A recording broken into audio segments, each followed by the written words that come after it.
Welcome to the show, everybody. I'm Camila Ramon, and this is Hasta Abajo. I am so excited about our episode today. But first off, I want to say I met up with some listeners over the weekend, which y'all tell me that you are on your way to work sometimes when you listen to this podcast. So I just want to say that you are going to have a beautiful and amazing day. Right, Meli?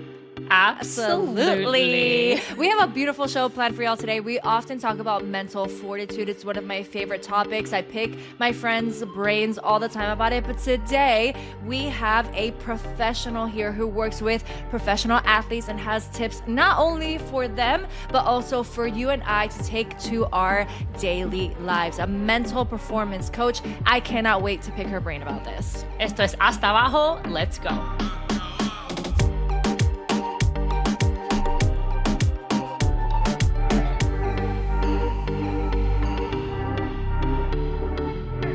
All right, y'all. I am so excited to speak to our special guest today. She is a World Cup champion, an Olympian, a swimmer turned mental performance coach, aka the first mental coach, by the way, in the history of the MLS and NWSL in the USA. Queen. Una mujer, una bad ass. Y también, I have to say this because right now I am the minority in this sense because we have two Argentinians on this show. For once, we always have so many Colombianos, come on. And that's why I did wear, if you're watching the show on video, I did wear this jersey. What? Boca Juniors. Cami's She might be offended. I'm happy. I know. I'm sorry. I was like excited to be on this, and I'm like, oh my gosh, what fan are you in Argentina? And it wasn't Boca Juniors. I was like, okay. No. Agustina de Giovanni, gracias por venir. Thank you so much. I'm so happy to be here. It's thanks for thinking about Argentines and welcome us in that way, Melissa and Camila. Hello. Arriba los argentinos. So Claro. On every show, we start with a little girl talk, cafecito, mate, and catch up. So I want to know, as a mental performance coach, before we get into the nitty gritty, I want to know what your morning looks like. Oof. Since I was a swimmer, we get up super early, and I have that habit since I'm 12. So How I early? get How up early? How early did you used to get up? For 34. No, I used to get up at 4:20. Now I do a 4:40 to 5 o'clock, depending on what we do in the morning in the club. But yes, well, I'm so fortunate to be working with so many athletes around the world. So I need to be flexible on the time. And, I'm in California, and so I'm 9 hours behind Europe, for example, or 4 hours behind Argentina or some Latin American countries. So in order to be my best self, I need to take care of myself first, sorry. So I need to either swim or work out or do something in the morning. I meditate as soon as I get up. Of course, we make the bed, but that's a given. And then I do a workout depending on the day. And then I actually, of course, the journal part is very important. We were talking about habits before starting recording. So I think in order for me to be the best because I work for the best in the world, I need to be my best self every day. And if I support and I believe in journaling, for example, or meditating, then I think I need to do it before and first. Icon. Cami cringed at something. What was it? She said, that's a given, make the bed. I was like, okay. Normally I do, but today I woke up in shambles, and that's okay. Some days. Show your room. Show your room. I'm also in the process of trying to move someplace, so my life is a disaster, but I'm trying my best and I'm not judging myself for it, and that's okay. That is perfect. Okay. Cami, it's a part of it. Not doing it sometimes is a part of the doing part. So you appreciate it when you do it, and sometimes you also find, okay, I need to change. Sometimes we set a habit, in 7 days, I don't do it for 4 days. Maybe it's not the habit the problem, which is not a problem. It is okay. Maybe the timing or there's something to be adjusted. I love the part that you say you're not judging yourself, which is so important. This is so funny that you mentioned the making your bed, because I'm a big believer of making your bed every morning. That's like my own, okay, today's going to be a day. Yeah. My husband, however, on the other hand, he doesn't believe in that. He could just get out of bed and do his day with the whole comforter just, and I'm like, that freaks me out. And so I tell him, I'm like, we got to make the bed in the morning. Now, one thing I do want to ask you, because you mentioned meditating and journaling, and Cami is a big believer in journaling. Now, when you do meditate in the morning, what is that like for you? How do you meditate? Where do you meditate? And what do you do when you meditate? Right. I meditate close to my bed. I always have, even if like now I'm between places or whatever I am, I always have either my candle, my little Buddha, or something that represents for me, this is it, this is the space. And well, breathing for me is really important. And it is a part of meditating to breathe properly or do different exercises, since it's a part of how we stimulate, like the stimuli of the brain, right? What the lack of oxygen, how often you breathe, and how you also have so many benefits for your heart. And so I think a part of meditation is breathing. And then depending the day, but usually it's like 15 minutes, sometimes I need more, little 20 minutes maybe too, but at least my timing is the 18 minutes. And again, as soon as you get up, it doesn't have to be in any place special. Where you already live and you have your energy is already special enough for you. I think it has to be also the easiest way possible, so you actually do it. Otherwise, the most important thing is the consistency. And it doesn't matter if it's 5 minutes, 2 minutes.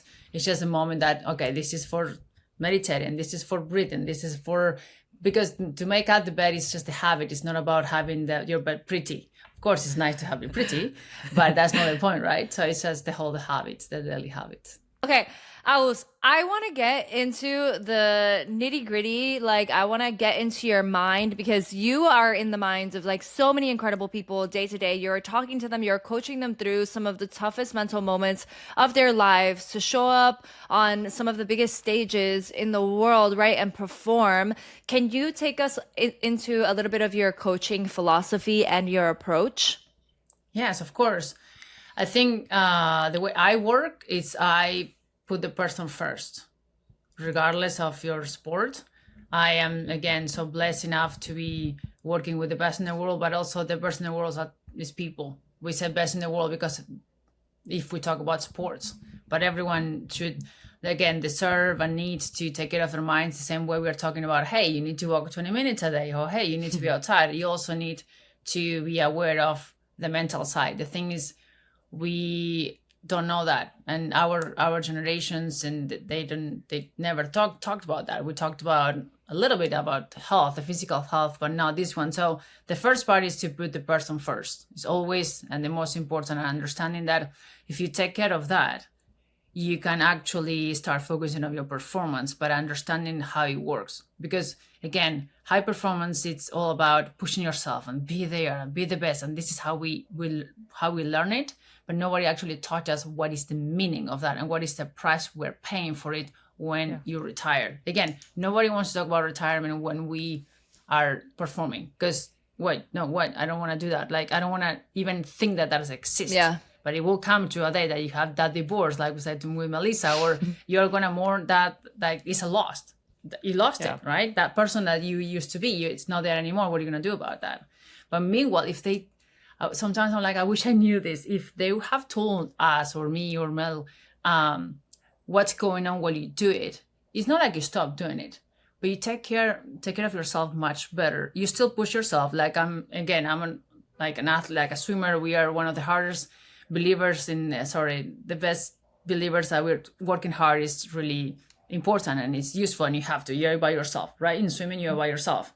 But there are ways to do it, to take care of your first, of yourself first, of your person, of your mind, of what you're feeling, and then trying to translate it into performance. So the more, and it works, because again, I work with the best in the world in their sports, and they take care of themselves, and they can do both. Now, first is education, is understanding, hey, the fact that I don't want to be training, sounds small, but it goes a long way. The fact that I don't want to be training doesn't mean I'm a loser, I'm never going to make it, I have a problem. No, you are not born for high performance. Like, our brains are not wired for having to train 6, 7, whatever hours and then perform every single weekend for 20 years.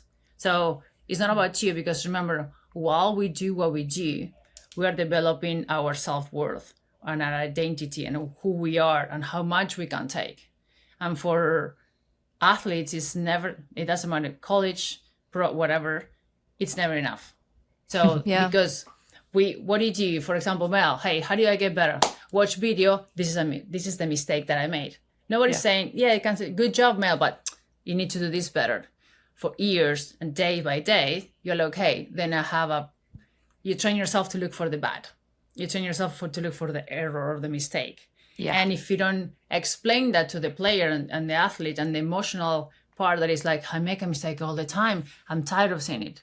That's why we don't want to go back and get wet. Or we don't want to go back and play because you don't want to be judged anymore. And the worst judge, is yourself. Mm-hmm. So it's training that judge. And I think that's also applicable to so many different areas of life, like whether or not you're public speaking or somebody who is in a leadership position, somebody who's looking to step out of their comfort zone and is like getting a little bit more terrified and like scared of what's to come. When I first joined Peloton, which is like very,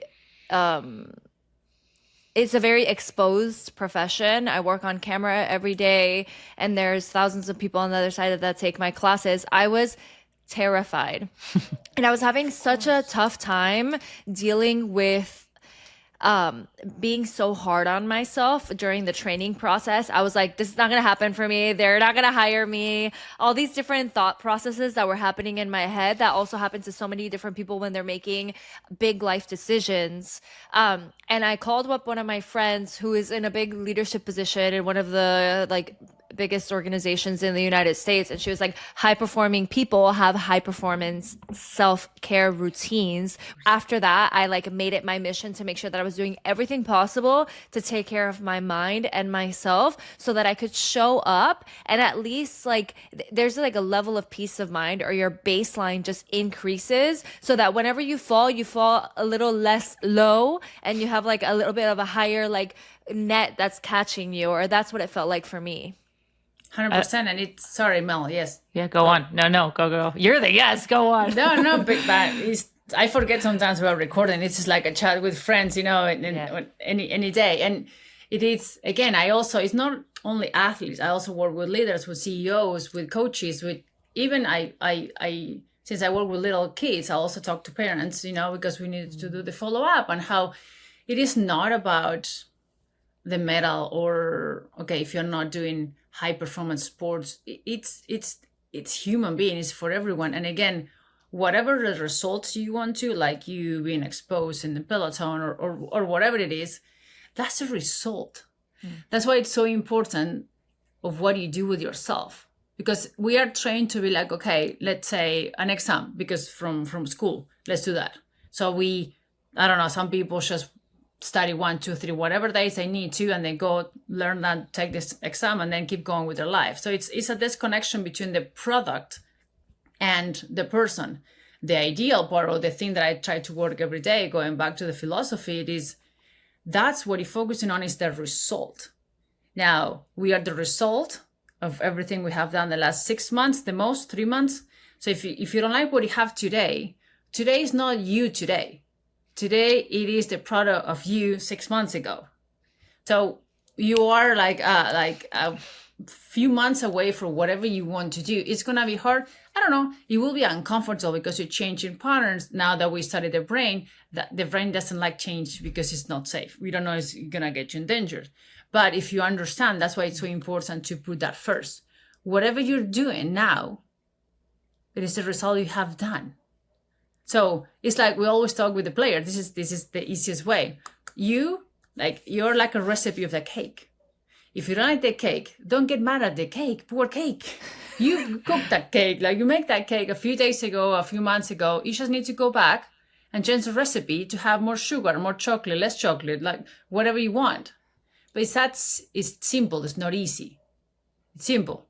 So if you know how the brain works and how your body responds to it, that's why if you focus on the person first, then you can do Peloton, swimming, soccer, leading a family. You know how many mothers don't have this and they, I'm like, I'm no one, like, because I'm not, yes, you're doing more than we are all doing, because, I can go to bed and sleep 8 hours and nobody will bother me. And whenever someone wakes me up, then I get upset. They have no break. Mother, fathers, whatever. It doesn't have who you are. So again, yes, I work for athletes because this is what I wish I'd had. And there's a lot of areas that they're not helped, but they're asked for a lot, but they're not helped. So I try to be in that side of the solution where, okay, I think this is the tools that we can have and help the next generation.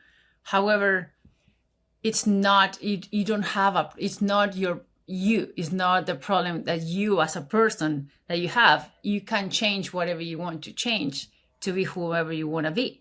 Make sense? That is so powerful, honestly. Like, wow. I was taking notes. Did you see my face? I was like, yeah. No, truly, I think our listeners are going to absolutely love this. And thank you for sharing that, because when you mentioned, even say, for instance, as an athlete, you're constantly reviewing your video. Your coach is constantly telling you how to improve, even yourself, like you're a mental performance coach. And if you're an athlete, you have someone like you, right? And so when I think about it now, not as an athlete and in the day to day and our listeners and relating to how they go in through their day and day, I went through this time period where I was like, okay, how do I be a better person, right? Instead of that athlete. How do I be better at my job? How do I do this? How do we improve? And as you said, and I love that you said this, because you are because of what you did from weeks, months ago, you are the product of that. And I, in my role as a broadcaster now, one of my biggest challenges was literally reviewing film of myself from, the months before, the weeks before, but it taught me a few things. Girl, I get cringing every time I watch back my classes too, because I have to do that to get better. Awful. It's tough. Yes, it's the worst. You cringe so much. And but it's a part of the process. It is a part of the process.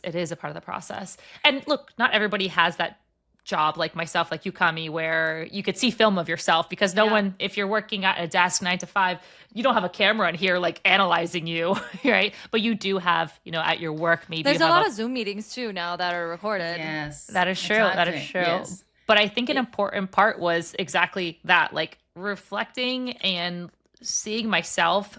But most importantly, in those cringing moments, seeing the improvement, like the product of what I've become because of those reps, because of those trial and errors, a lot of errors, because of the reviewing with a coach that I had for a bit.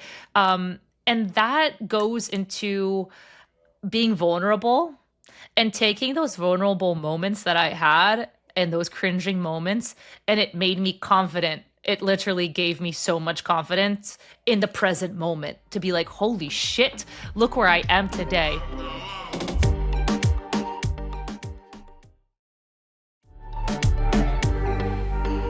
One thing I want to ask you, Agu, is, I can call you Agu, right? Agus? Yes, Agu? yes, Okay, yes, okay. yes, both. Is when you mention the cake and you're, dealing with the recipe and the ingredients, and you mention, maybe adding less sugar, more, whatever it is, baking soda, et cetera, how do you decide based on, I guess, your needs and your wants, but how do you decide, do I need more sugar in my life, or do I need this? What, like, how do you formulate that? Definitely dulce de leche always. Siempre. Oh, please. Yes. Yeah, how do you decide in like building that to make your own perfect cake? That's a great question. And of course it's individual, but I'm writing. While you guys are talking, you see me writing because you're saying so many like important things, because again, what we're talking about is simple. It's not easy. And people are like, oh, why is it so hard to get up every morning like early? And because we're not supposed to. And we think we are. And going back to that recipe first, and this is also principles. We said we work on principles in the mental side. And one of the principles where, sadly, we don't think this way. We are not an unfinished product in a lot of ways. But we behave like one. For example, Tea. Okay? Tea. Please. Okay. Everyone write that down.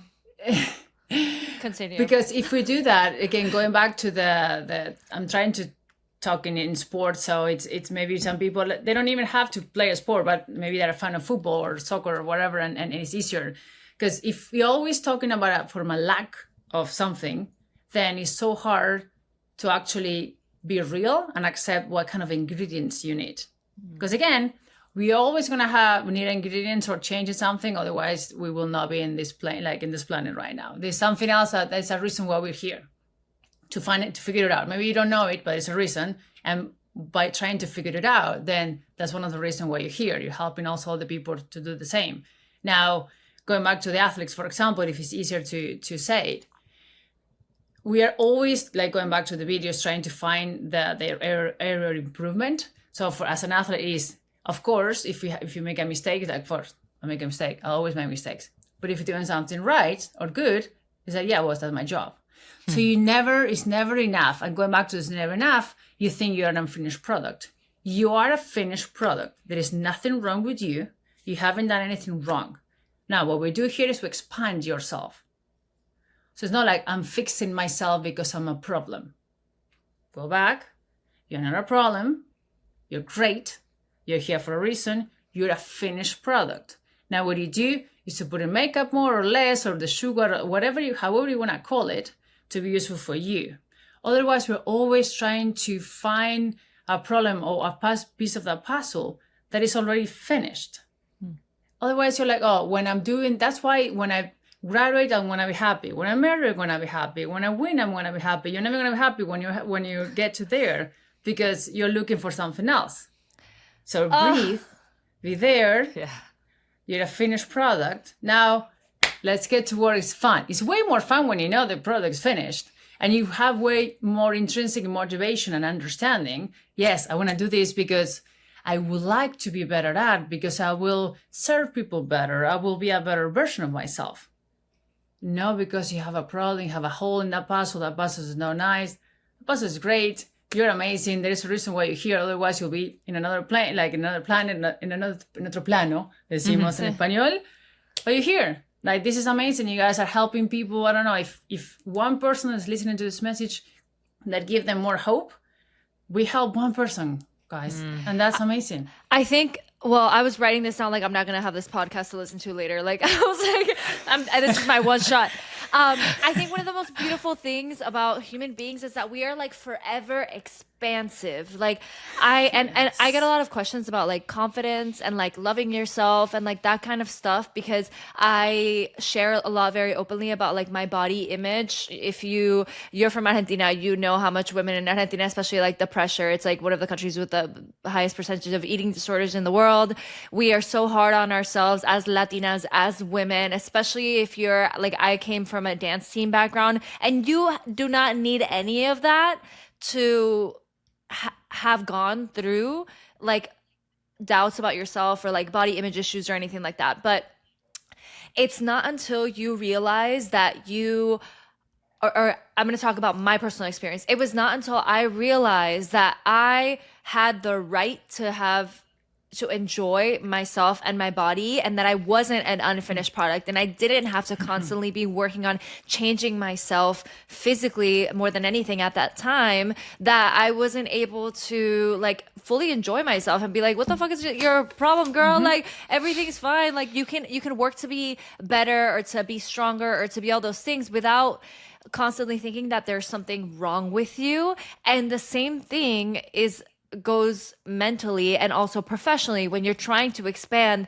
And I love what you talked about, like adding layers and like I don't remember how exactly you expressed it, but for me, the visual that I got is like, we can continue to build upon ourselves and create kind of like this expansive energy without losing who we are at our core and without pulling away from all of the things that we've already learned in our lives. 100%. I love that. And I think we learn to be transactional all the time.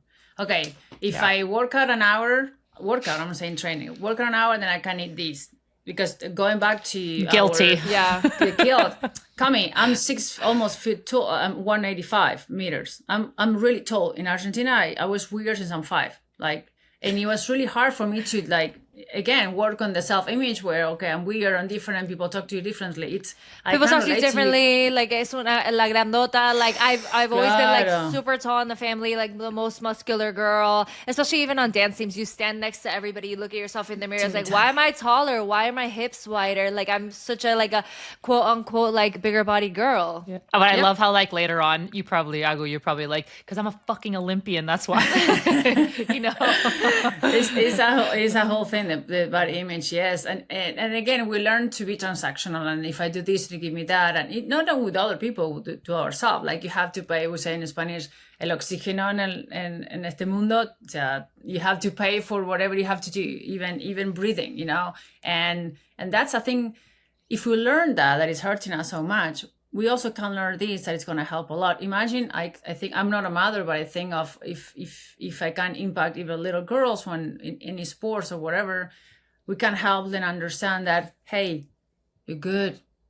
Mm-hmm. Now we can get better. Yes, at what? Singing, dancing, writing, nothing, whatever you want, and it's not coming from outside. Hey, you have to be, I don't know, coming now I'm from a smaller town, and it's like either you have to be a doctor or an accountant or a lawyer or an architect or I don't know what else, and marry before you're 30 and have kids before you're 30 actually. And I'm none of those, so I'm the weird one. Every time I go back home, I still go because I love it. And again, it's like, okay, this is what I learned, that I'm not worth it because I'm not a mother, I'm 4 years old. And that's, I work like on my own sessions with my personal coach or psychologist because of that's a self-worth, because I don't have it. So why am I here if I don't have it?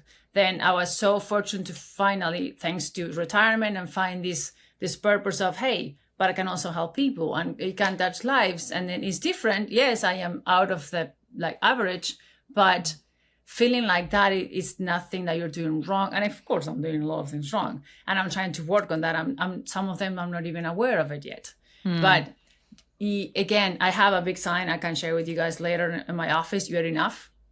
Love. Like you're enough. And especially working with women, sadly, we think we're less enough than others. That's not good or bad, but we are trained not to feel enough. And that's I think something that we need to work on, because life is not transactional. It's different than that.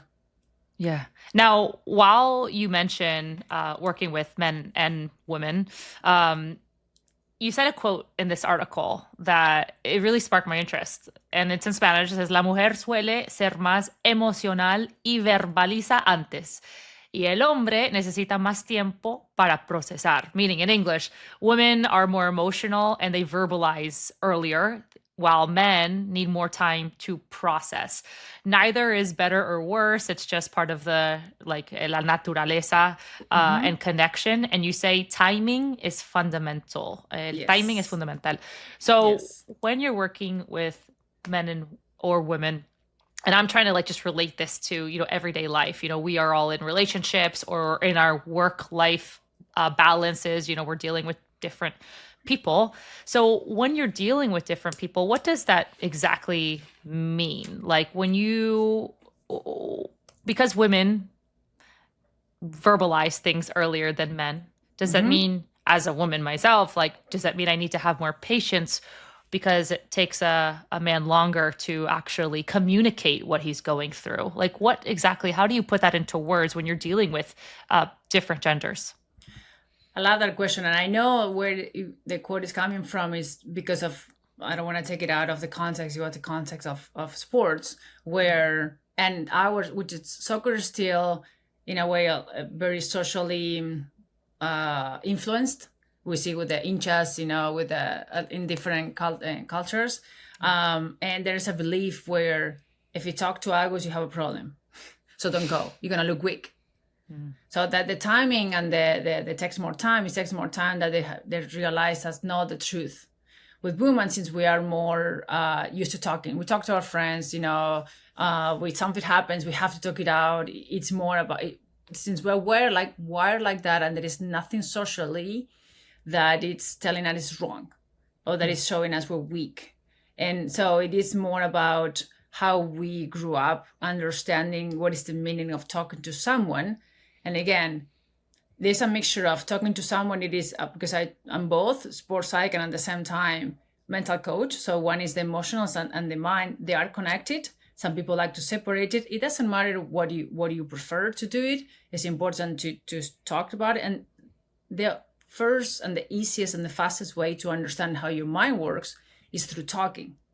So that's why we said about talking. And then there is a lot of belief in the society where guys, if you talk, then they, all the things we hear about, like awful. Yeah. So that's why it takes time of talking. Again, since we naturally are less judged, we tend to talk more, and that's how because I can't do an X-ray on your head.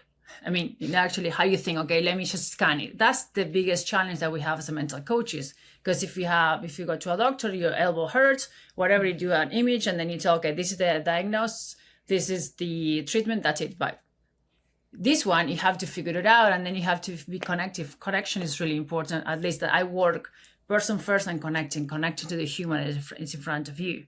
And it takes more time. It might take more time, but it's a human being. There's a story behind this person. There's so many people behind this person. You can't just take that and go and image it and go home, which is not bad for the doctor. That's the way you do.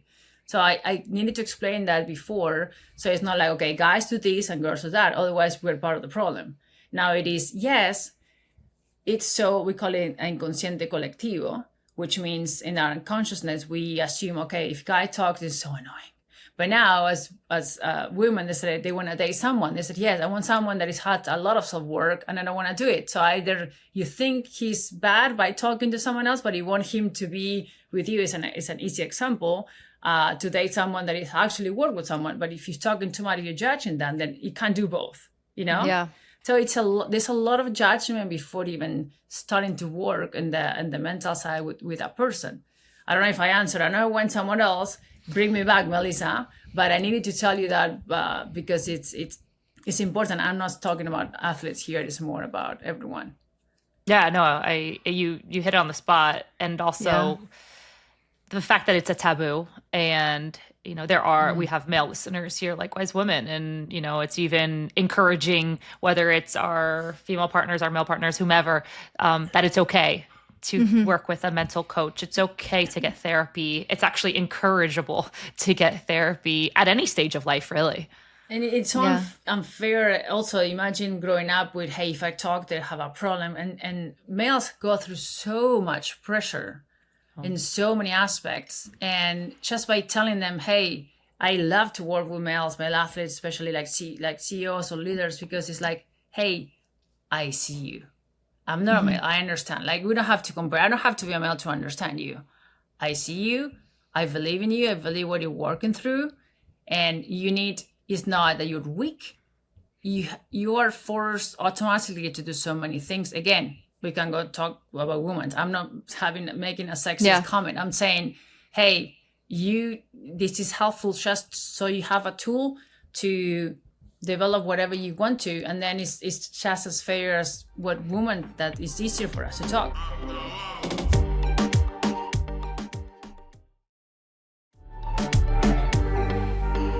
I want to ask you a little bit of a question for myself selfishly and also for our listeners, because I think if we're listening to this podcast, we're all trying to get better, and I want to ask you, how is it that we can begin to take the first steps to unleash our biggest potential in life? Yes. And again, it's going back to the little details, the small things, your everyday, whatever you are doing today. Again, think where you want to be. I won't tell you 6 months because that seems a lot, especially when you're struggling. I'm like 6 months, I don't want to do anything. But think of it as 12 weeks, which is 3 months, 8 weeks. And then we call it that, we do that as a telescope, right? We see the future, and then in reverse engineer, we see the microscope. Everything that you do every day will impact you to whatever you want. And again, I know because I've been there more than once where I don't have the energy to focus on my daily habits because I'm going through an emotionally rough time. Whatever happens to you that it feels like that, it's important. It doesn't matter if it's not something super tragic. If it's tragic for you, it's tragic. It's valid. Now, help yourself doing a little steps if you're in that phase in your life where go outside, I'm talking again about simple but not easy. Go outside, be in the sunlight for 20 minutes. You don't want to do it. It's going to feel awful. Do it anyway. We only need you to show up. And then the life also helps and rewards you in a little while. And then That's start so true. like walking. It is. And while you're walking, you don't see it. And again, I think the three of us and everyone here has experienced that. And when you're going through that, it's awful. But know that it's showing up, and the consistency is so important. And little things, walking if you can, be in the sun, see a friend if you can. If not, if you're far away, call her or him. Try to do one thing that you like best. For me, is have mate every day or whatever you want to have. Like, it doesn't have to be big, because again, we think we're only important if you're doing this big thing, or if you achieve this, that. If you do that, you're gonna do once in a while. How many like the tournament is once a year, and the Copa is at the end of the year. For football, it's every 4 years. So nothing is every day if you think about it. It's more what you do every day and the moment between one Copa and the next, right? Yeah. So it's more about the daily habits and trying to, for me, that if you ask me, the only answer what it would be, find your own recipe. And you don't have to copy it. Like your cake will be chocolate, mine too, but it will taste differently. So find it, and I think it will be improved until the end of time. As long as you know, is it cake? Is it an ice cream? What is it? Maybe it's not. Maybe you're allergic to that, and I'm making you eat cake. Maybe it's a fruit. It doesn't matter. I hate chocolate cake. I love chocolate cake. There you go. You see? Meli, should we ask while her we're- what we ask everyone on the show? Yes, but wait. I another one? still got like 2 more questions. Yeah. I have time. Okay. Oh, good, because we have time. My first question is, well, it's August, and I'm not really into like, I mean, I kind of now am more, but like astrology and all that. But I am big into manifestation, and just the other day, it was a big day in August I missed to the manifest. portal. I missed it. Can I my say goodness. something? Can I say the day? Yeah. Can I say the day? Yeah. Can I? So while you were talking, sorry, if people don't believe that, that's fine. But while you were talking, is August 11th, and I see in my computer at 11:11. I'm just saying. Keep talking. Wow. Let's go. I thought about it and like, don't say it. But I wait, do it's believe in those things. Anyway, go back to That's the portal. big. Sorry, Cami. You missed it. We can still do it. I know. Okay, so you can. Okay. Do it. And it's so great because last night I got home and we have this like balcony on the water, and the moon, it was a full moon, it was, and literally I no joke, you guys, I sat on the balcony and I put my hands up and I manifested the shit out of like everything. Okay. Yes. I love it. I had never done it so intensely before, and I went big. I went ham on that moon. And so Love it. Keep doing it. while we're talking about the recipe and the telescope, and you're kind of goal setting, because you're creating your routine based off what you are setting yourself up for, what you want to improve or what you want to maybe even achieve or manifest. So what I would love to hear from you is exactly that, practices in manifestation and or goal setting. Amazing. I love this. I can keep talking for an hour. Usually people try not to ask those things. But it is, again, while you were talking, I was like, hey, I do have friends at home too that they are mothers, and they that's what they want to be. And I want them, even, it doesn't, again, I said mothers because there's a lot of weight, socially thoughts about staying home and not doing anything. And for whatever it means for you, it doesn't matter. Like, my grandma was the best. She used to coser. It was the best one in the world. She's raising, like, I owe her almost my whole life. So, and she wanted to be the best one of those. So it doesn't matter what you want. It's just understanding that this is what you really want. And because I said this, Mel, about manifestation and this, like, setting goals. Again, it doesn't have to be something huge. And if it's huge, it's good as well. It has to be really important for you. And manifesting is hard sometimes because it goes along what I deserve. I don't want to have been told I deserve. So you go through a lot of, that's why I love the question about manifestation, because the first thing is, okay, I need to first give myself permission to dream. And how many of us have not had that permission for so long, or have been told what to do? And if not, then if you're 40, you don't have kids, they don't, because you don't count. You're not helping society. So going back to that, the manifesting will be more about being connecting to yourself and to who you are. And I know sometimes we don't know who we are, and that's okay, because you go through phases. But as long as you try to be all the time your most self and genuine, and then manifesting, and be brave and be like, okay, this is what you want. And sometimes you think you wanted that, and then you realize you didn't want that, and it was your family's wishes for you or something like that. And that's okay too. You're raised, you do it again. So I don't know if I answered the question, but it's all about who you are, who you want to become, who you are taught to be, and if especially you deserve whatever you're thinking about, because there is a reason why you're thinking about it. There's a seed that someone in the universe planted it. I manifest a lot through journaling. Like, I write it down, I think. So when I'm journaling too, like, I'll circle and I'll be like, this is something important. And then I'll be like, wait, but why am I thinking that? Is that aligned with what it is that I'm trying to do? And then I'm like, no. So then I bring it down and I write down, like, why am I thinking this? And then it brings me through the kind of like the same thought process that you were talking about. So even if you're not just like meditating and manifesting while you're meditating, there are different ways to manifest things. And there are also so many different ways to journal too. I love that the alignment, and Mel, I think going back to how do you manifest to you, alignment is the most important thing. And I almost forgot, so thank you, Cami. Yeah. The universe knows when you're not in alignment. So if you are thinking, saying, and doing the same thing, you eventually maybe find more things or whatever. But if you are not, it's like sending like wrong signals. Like, what do you want? Do you want this or do you want that? Then I don't give you anything because I don't understand what you want. Yeah. Right?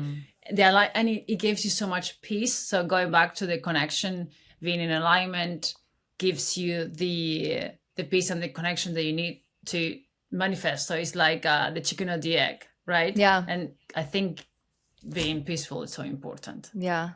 I love that. Okay, I want to ask you one of the questions that we ask all of our guests, but it's going to be in a little bit of a different format for you. So Okay. when you think about all of the lives that you have impacted and all of the different stories that you have heard and the people that you have worked with, de arriba hasta abajo, what do you think is like a through line or a main factor that contributes to high performing people's success? That's a great question. I have to find one thing. It's just you're enough. Like, your finished product. Otherwise, you focus on the wrong things, I think. I don't know if I'm answering the question, but it is. I think a lot of us are working hard on the wrong things. And in the process, we kill ourselves. And since we are really committed people, that we really want to do it, and we don't mind to make the effort and invest the energy, and we're doing everything right, but in the wrong thing and the wrong goal and the wrong whatever it is we're doing. So imagine investing all the energy you have invested. You think yourself, Cami, or whoever is this is listening to, or Mel. Imagine the things that you said, I wish I knew before, and the effort that you make every day to do whatever you want to do. And sometimes, again, you have 1 to 100 and you give 100% effort in something that your battery today is 40%, right? And you give yourself 40%. You're giving 100% every day. So it's not like you have a problem because you miss 60.